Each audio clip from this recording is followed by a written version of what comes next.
Hello. അപ്പോൾ ഇന്ന് നമുക്കൊരു അച്ചാർ ഉണ്ടാക്കിയാലോ? ദേ നമ്മൾ ചട്ടി വെച്ച് കൊടുത്തിട്ടുണ്ട്. അതിലേക്ക് ചൂടായി കഴിഞ്ഞപ്പോഴേക്കും നല്ലെണ്ണ ഒഴിച്ചു കൊടുത്തു. ഇനി നമുക്ക് കടുകും വറ്റൽമുളകും കൂടി ചേർത്ത് കൊടുക്കാം. അപ്പോൾ ഇതൊക്കെ നന്നായിട്ടൊന്ന് പൊട്ടി വരുമ്പോഴേക്കും ഇതിൽ അരിഞ്ഞു വെച്ചിരിക്കുന്ന പച്ചമുളക്, വെളുത്തുള്ളി, കറിവേപ്പില ചേർത്ത് കൊടുത്ത് നന്നായിട്ടൊന്ന് വഴറ്റിയെടുക്കുന്നുണ്ട്. വറുത്ത് പൊടിച്ച് വെച്ച ഉലുവയാണ് ചേർത്ത് കൊടുത്തിട്ടുള്ളത്. ഇനി ഇതിലേക്ക് നമ്മൾ പൊടികളായിട്ട് ചേർക്കുന്നത് മുളക് പൊടി, മഞ്ഞൾപ്പൊടിയാണ്. അച്ചാർ പൊടിയൊന്നും നമ്മൾ ചേർക്കുന്നില്ല. ഇതിൻ്റെ പച്ചമണമൊക്കെ മാറി ഒന്ന് മൂത്ത് വരുമ്പോഴേക്കും ഇതിലേക്ക് നമുക്കൊരു കപ്പ് വിനാഗിരി കൂടി ചേർത്ത് കൊടുക്കാം. അപ്പോൾ നമ്മുടെ വീഡിയോസൊക്കെ ഇഷ്ടപ്പെടുകയാണെങ്കിൽ എല്ലാവരും മറക്കാതെ നമ്മുടെ ചാനലൊന്ന് സബ്സ്ക്രൈബ് ചെയ്ത് സപ്പോർട്ട് ചെയ്യണേ.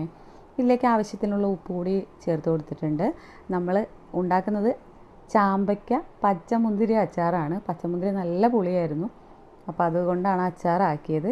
അപ്പോൾ ഇത് നമ്മളുടെ സിമ്പിളായിട്ടുള്ള അച്ചാർ ഇവിടെ റെഡി ആയിക്കൊണ്ടിരിക്കുന്നുണ്ട്. ഇതിലേക്ക് നമ്മൾ ചേർത്ത് കൊടുക്കുന്നത് കായപ്പൊടിയാണ്. 1/4 ടീസ്പൂൺ പഞ്ചസാര കൂടി ചേർത്തിട്ടുണ്ട്. അപ്പോൾ നമ്മളുടെ അച്ചാർ റെഡി ആയിട്ടുണ്ട്. അപ്പോൾ എല്ലാവർക്കും താങ്ക്